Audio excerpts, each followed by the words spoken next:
যেই লোক তার বউকে দূরে পাঠাইতে চায় বুঝতে হবে ও ঘরে বউরে নিয়ে শান্তিতে নেই, অশান্তিতে আছে, নারী কর্তৃক নির্যাতিত আর কি। আমাদের এই দেশে তো নারী নির্যাতনের মামলা আছে, পুরুষ নির্যাতনের মামলা নাই। নারী নির্যাতন করলে সেটার মামলা উচিত ছিল, পুরুষ নির্যাতন এই মামলাও দরকার ছিল যে নারীরা যদি কোনো পুরুষকে নির্যাতন করে পুরুষরা যা আদালতে মামলা করবে, ওই নারী জেল হাজতে যাবে। দেখেন এ দুইজন পুরুষ আদম পয়গম্বর আসছেন, ভালো লাগে না কেন একা একা? আল্লাহ পাক রব্বুল আলামিন আদম পয়গম্বর থেকেই আম্মাজান হাওয়াকে দুনিয়াতে প্রেরণ করলেন, জান্নাতে প্রেরণ করলেন। জান্নাতে আদম হাওয়া একসাথে। আদম আলাইহিস সালাতু ওয়াস সালাম ঘুমাচ্ছেন, ঘুম থেকে উঠে দেখেন আম্মাজান পাশে শোয়া। আজীব অবস্থা। ঘুম থেকে উঠে নজর দিলেন, কি ব্যাপার, এত সুন্দর চেহারা, বড় বড় চুল, এই আবার কি? মানুষই কিন্তু একটু আলাদা, আমার যেই গঠন তার গঠন এক না। আদম পয়গম্বর ধরতে গেলেন যে একটু দেখি, টাচ করি। আল্লাহ পাক নিষেধ করে দিলেন, খবরদার, হাত দেওয়া যাবে না। কি করব? কয় মহারণা দিয়ে বিয়ে শাদী করা লাগবে তো।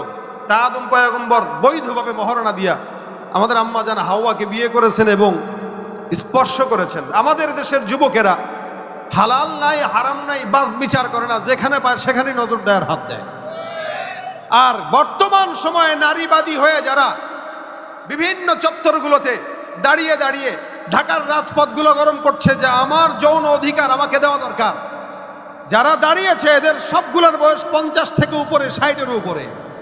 এদের দিকে কেউ নজরও দিবে না। এরা যায় বলতেছে আমার যৌন অধিকার চাই। তোর যৌন অধিকার লাগলে তুই ওই দৌলত দিয়ার পতিতালয়ে যায় যা, ওইখানে তোমার দাম নাই, ওখানে দাম আছে। ঠিক কিনা জোরে কর?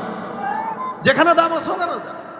দৌলত দেয়া গেলেও তো তার দিকে কেউ নজর দিবে না, পতিতালয়ে গেলেও তার দিকে কেউ নজর দিবে না, কিন্তু সে বলতেছে তার যৌন অধিকার চাই। আবার বলে আমার পেট, সিদ্ধান্ত আমার, যার থেকে মন চায় তার থেকে বাচ্চা নিব, যার সাথে মন চায় মেলামেশা করব। মনে রাখবেন, যার সাথে মন চায় তার সাথে মেলামেশা, এটা কোনো মানুষের স্লোগান না, এটা গরু, ছাগল, কুকুর, বিড়ালের স্লোগান হতে পারে।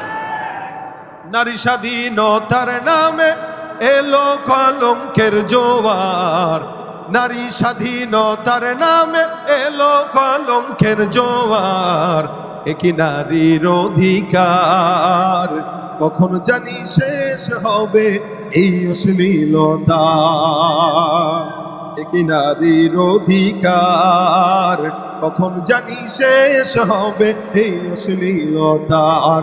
ওয়ার্ড কমিশনার থেকে ইউনিয়ন পরিষদে ক্রমান্বয়ে দেখো রে ভাই একেবারে সংসদে।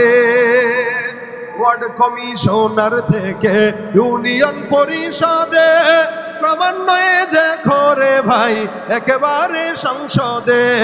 নারী থাকবে সুখের নীড়, এত কষ্টের কি দরকার, একি নারীর অধিকার কখন জানি শেষ হবে এই অশ্লীলতা।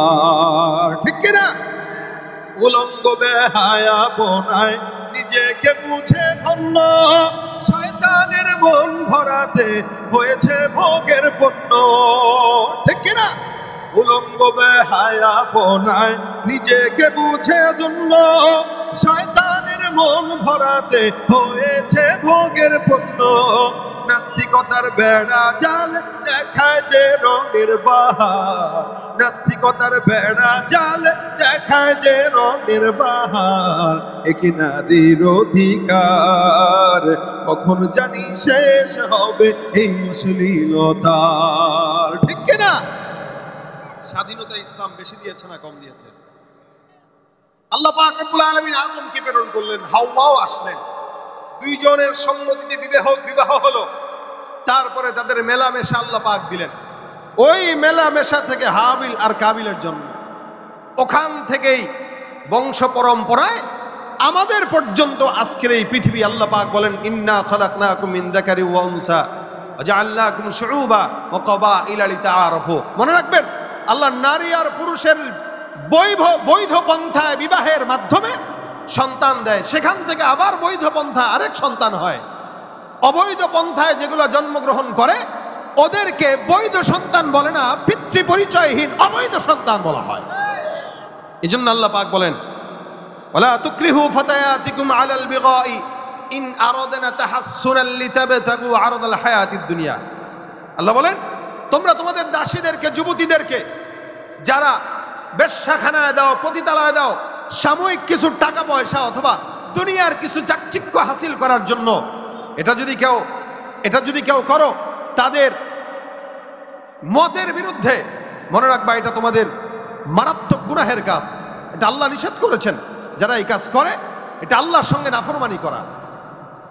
এই জন্য আল্লাহ পাক পুরুষ আর নারীকে একে অপরের সহায়ক বানিয়েছেন। কি আল্লাহ বলেন, ওয়াল মুমিনুনা ওয়াল মুমিনাতু বা'দুহুম আউলিয়াউ বা'দ। মুমিন নারী, মুমিন পুরুষ একে অপরের সহায়ক। কি কাজে? ইয়ামুরুনা বিল মা'রুফ ওয়া ইয়ানহাউনা আনিল মুনকার ওয়া ইয়াকিমুনাস সালাহ ওয়া ইউতুনাজ যাকাত ওয়া ইউতিউনা আল্লাহ রাসূলা উলাইকা সায়ারহামুহুমুল্লাহ ইন্নাল্লাহা আজিজুন হাকীম। আল্লাহ পাক বলেন, নিশ্চয়ই মুমিন নর নারী একে অপরের সহায়ক, বন্ধু। কি? একে অপরের বন্ধু, একে অপরের সহায়ক। এখন এই আয়াত নেওয়ার পরে আমাদের যুবকরা চিন্তা করবে, আল্লাহই তো কোরআনে বলছেন নারী পুরুষ একে অপরের ফ্রেন্ড, এজন্য গার্লফ্রেন্ড আর বয়ফ্রেন্ড। কথা কয় না? আমাদের সমাজে হয় না গার্লফ্রেন্ড বয়ফ্রেন্ড? ওই যে আল মুমিনুনা ওয়াল মুমিনাতু বা'দুহুম আউলিয়াউ বা'দ, একে অপরের সহায়ক, বন্ধু। আচ্ছা বলেন তো পরে কি বলতেছেন? ইয়ামুরুনা বিল মা'রুফ ওয়া ইয়ানহাউনা আনিল মুনকার ওয়া ইউকিমুনাস সালাহ ওয়া ইউতুনাজ যাকাত ওয়া ইউতিউনা আল্লাহ ওয়া রাসূলা। একে অপরের সহায়ক কি হিসাবে? যে এরা একে অপরকে নামাজের কথা বলবে, কোরআনের কথা বলবে, আল্লাহর তাআতের কথা বলবে, সুন্নাহর কথা বলবে, দাড়ি রাখার কথা বলবে। বৈধ পন্থায় কখনো কেউ কাউকে নামাজের কথা বলে না, বরং বিছানায় যা অকাম করার কথা বলে। কথা ঠিক কিনা? বৈধ পন্থায় যখন হয় তখন মানুষ তার বিবি, তার স্বামীকে নামাজের কথা বলে।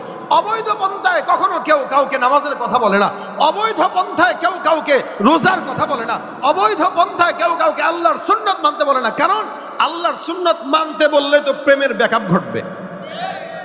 কেমনে বলবে? কিন্তু আল্লাহ পাক বলতেছেন কি? ওয়াল মুমিনুনা ওয়াল মুমিনাতু বা'দুহুম আউলিয়াউ বা'দ।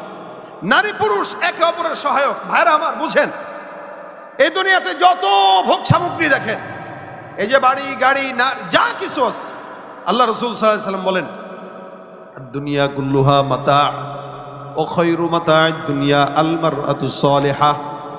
এই গোটা দুনিয়াতে যা কিছু নজরে পড়ে, যত আসবাবপত্র আছে, যত কিছু আছে, এই সব হলো ভোগ সামগ্রী।